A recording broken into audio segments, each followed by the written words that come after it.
What's going on, guys? It's Nick here, back on the video. Time to take a look at my favorite underdog picks for week 2. Had a little bit of a rough week 1, 8-11 overall, but we are 3-0 after the Thursday night game, so hopefully we can keep that going on Sunday. So let's hop right into things with pick number 1, Jahan Dotson, higher than 42.5 receiving yards.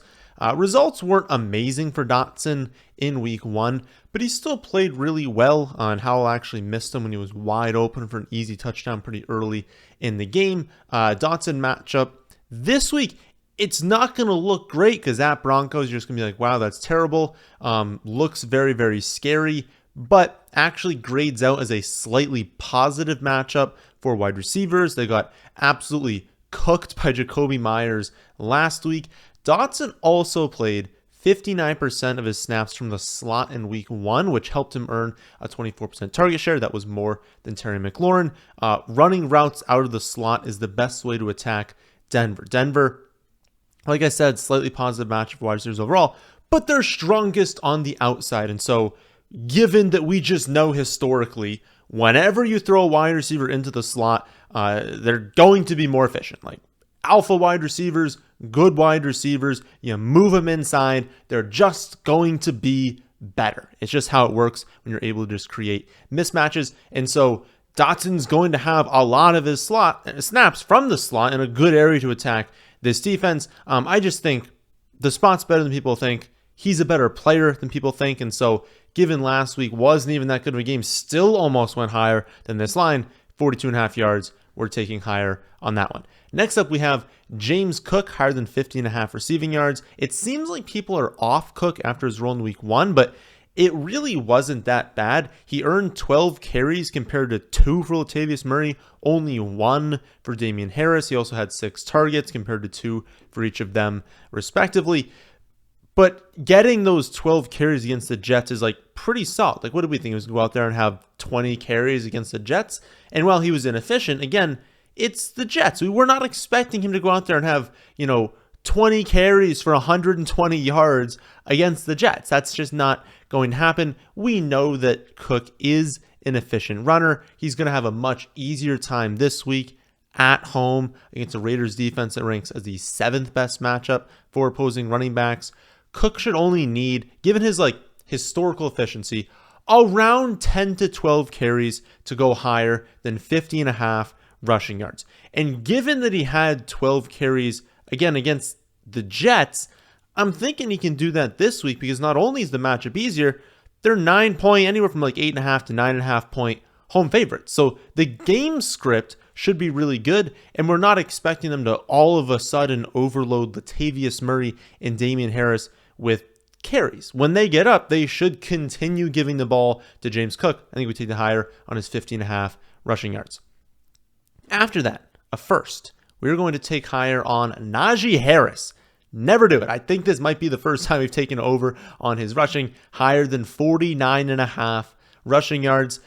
The line is just a little bit too low given the change we're going to see from last week into this week. Obviously, last week was just brutal for the team. They got down instantly. It was like no one else had points, basically, and all of a sudden they're already down 14-0 when you're watching the games on Red Zone. Deontay Johnson is not expected to play this week. That should force the Steelers into a more run-heavy game plan. I mean, when you take Deontay out, yes, they still have playmakers. George Pickens is awesome. Allen Robinson will be fine. They'll use Calvin Austin. Pat Freiermuth will be, have an increased target share. They'll throw to the running back. So it's not that they're not going to throw it. It's just when you remove their number 1 target and their best wide receiver, of course they're going to lean more run heavy. You also then look at the matchup and you say, okay, well, the Browns are the most difficult matchup for opposing wide receivers. They're the 8th easiest for running backs. We know that Pittsburgh's at home. They historically play much better at home. And you look at last week and you're like, okay, the game script got way out of hand. Again, they got up super, super quickly, the 49ers over the Steelers. They ultimately won by 23 points, but, they were ahead instantly. They stayed ahead the entire game. It was never a neutral game script for Pittsburgh. And that forced them to throw the ball 46 times compared to 9 running back carries.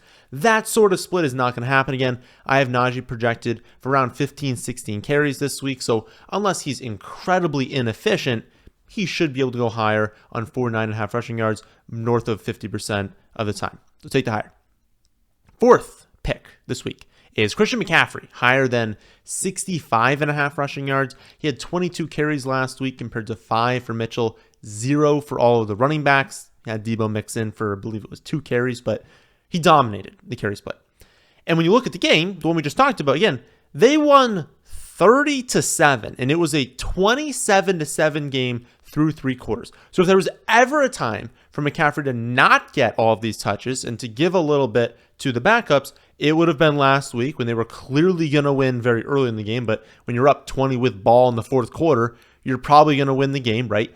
Even with that lead, you look at the beginning of the fourth quarter, he took the first 5 carries. He was involved in 6 of the first 7 plays, again, up 20 in the fourth quarter. So this week, they're technically on the road, but it's effectively a home game. I think it's like 60% of fans, I think maybe 65% of fans are projected to be 49ers fans because, LA has a smaller fan base, we'll say. So they're basically touchdown favorites at home. It's going to be a positive script again. But again, even if they're up by 20 in the fourth quarter, last week that's the case, and they were still giving the ball to Christian McCaffrey, 65.5 rushing yards, pretty low total. Take the higher on that one.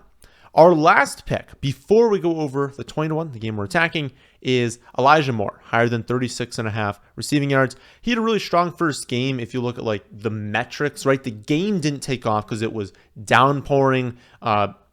They couldn't do anything. Like the Bengals couldn't do anything. So no, they weren't pushing the Browns on offense, and so they didn't need to be very aggressive, and so they just didn't need to use Elijah Moore time. But he had a good 24% target share last week. He ran a route on 80% of snaps, or 80% of like dropbacks, and so those are 2 really strong numbers in games where they're actually forced to throw it. In games where it's not pouring out, he's going to have better stat lines than he had last week. The Browns also had, they have at least this week, a pretty tough matchup against the Steelers, though to be fair, that's what we said last week, right, when we were talking about the 49ers receivers, and although we'll get into our caveat in a second, we said, yeah, it's a difficult matchup, so it's not a great spot. But then we watched the game, and Brandon Ayuk is just shredding the corners for the Steelers. So even when we have tough matchups, like good players can still produce in those spots. But what we also talked about in that game was how the Steelers are great at run defense. They're great at getting after the quarterback, but they will allow yards after the catch. And so if you can get the pass off, you're going to be efficient through the air. And then we saw the 49ers be highly efficient through the air. Well, that's, Elijah Moore's specialty. Get him the ball quickly, get him the ball with the ability to create yak. And I think they're going to do that. And again, it's 36.5 yards. He doesn't need that many receptions to go higher than that. I think we take the higher on that this week. All right, let's go over to 21. This week, we are stacking up the Colts at Texans game. Unfortunately, as of recording this on Friday, Underdog has not yet posted a lot of lines from this game. I think because of some injury situations they're looking at, but they're going to post something on Saturday, on Sunday morning. So I want to talk about the game, and then we'll see what those lines are. But I want to attack this game because we talked in the offseason about the Colts potentially playing faster this season. We didn't know if it would happen, but there were a lot of rumblings that it could. And that is exactly what played out in week 1. They averaged the 3rd most seconds on the play clock when the clock was running. So when we have a running clock, they had around like 15 seconds when they snapped the ball. We look at teams like the Packers, teams like basically the Jets now aren't going to be that case, but teams that had Aaron Rodgers on it, when they want to diagnose the defense, they want to sit there and look at everything and then snap it with 2 seconds on the clock. Well, that's going to lead to fewer plays because they're just sitting there not playing football for a long time. Colts got to the line, they snapped the ball. They were also 2nd in no huddle rate, 1st in situation neutral pace of play. They're going to play fast. This season ended up running the 9th most overall plays, but it could have been even higher than that. The Texans, I was not expecting to play super fast, but they kind of did because they were way more pass heavy than we had expected. And we know that, throwing the ball is going to lead to more plays, right? Because there's more incompletions. Incompletions stop the clock. Carries well, the plays, no matter what happens, whether it's stuffed or whether they, gain 10 yards, the clock is running after the play. So teams that go more run heavy, run fewer plays, pass heavy, more plays. And so they went way more pass heavy when the game was close in week 1. It resulted in the Texans running the 4th most plays. So we have two very young teams that are trying to develop their players. That's very important. They're going to get their young players in the field. They want to get their young players snaps. Both these teams know, they're probably not winning the Super Bowl this season. So it's more of a focus, get the young players snaps and just, try and get them developed, right? But these two teams are playing fast. And so we could see a lot of plays in this game. We also know the game is in a dome. There's no weather concerns. Dome games also can turn to track meets at times. And so this is a spot where both sides could play they could run 70 plus plays each, maybe in the low 70s. And that's going to really help the floor out of everyone. Everyone's going to see a higher floor for targets. The spread is also 1 to 2 points depending where you look. And so things should remain close, preventing one side from, getting up by 20 points, running the ball a lot, playing slower, limiting the plays overall. Personally, I want to use Zach Moss, Nico Collins, Nathaniel or Tank Dell, whatever they listed as, and then Josh Downs. Moss should get the start this week. We talked about him in the waiver wire video, in the rankings video. I think he's a really good player. I think that, when he's healthy, he's easily their number one running back. He can handle an early down workload. Obviously, number one when Jonathan Taylor's not out there. And the matchup is really, really good. You would prefer to run the ball against the Texans than you would to throw it. Nico, he was ranked 3rd in air yards last week. He commanded 11 targets. These targets were coming deep downfield. That's where the air yards come into play. Underdog only has him at 45.5 receiving yards. Won't take many receptions for him to go higher on that. Nathaniel Dell, Tank Dell, again, whatever they listed as. He only played 48% of the snaps in week 1, but Noah Brown is now out. They have talked about how this week they're going to get him more involved, get him more looks. He was electric in the preseason. He's a player they obviously want to develop. Again, that's a good thing. When you have these teams that know they're not winning the Super Bowl, they want to develop their players. There's no reason to keep Tank Dell on the sidelines. I think he'll be out there more this week. And then Downs, same thing on the other side. They want to develop him. He already won the slot job, though. I mean, he played 79% of the snaps in week 1. Whenever they went to 11 personnel, he was on the field.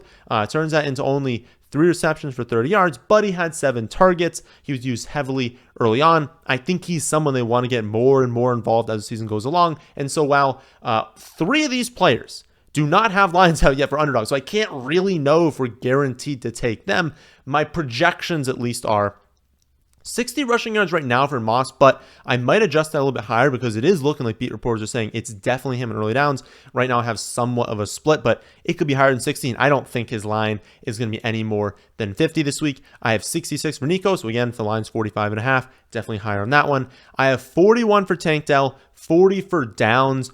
Could see moving those up just a little bit. I'll kind of play around with things, but I kind of expect both of their lines to be around 35 to 40. And so as long as it's in that general range, I group all those 4 players together into one slip, and we'll do 10 to 1 on that. Or if you liked one of the other ones I talked about, then you can add that in. So if you like the Elijah Moore one, the McCaffrey one, any of those we talked about before, add that, make it a 20 to 1. You could also add in, they have that Tua prop. I have the Tua prop projected for under 277.5 receiving or passing yards, obviously for Tua. Definitely under in the receiving, but under 277.5 passing yards. If you want to add that in there as well, that's totally fine. But those are the only 4 in this game. I looked at all the other ones for this spot, and I didn't love it. So those are the 4 players I'd stick with.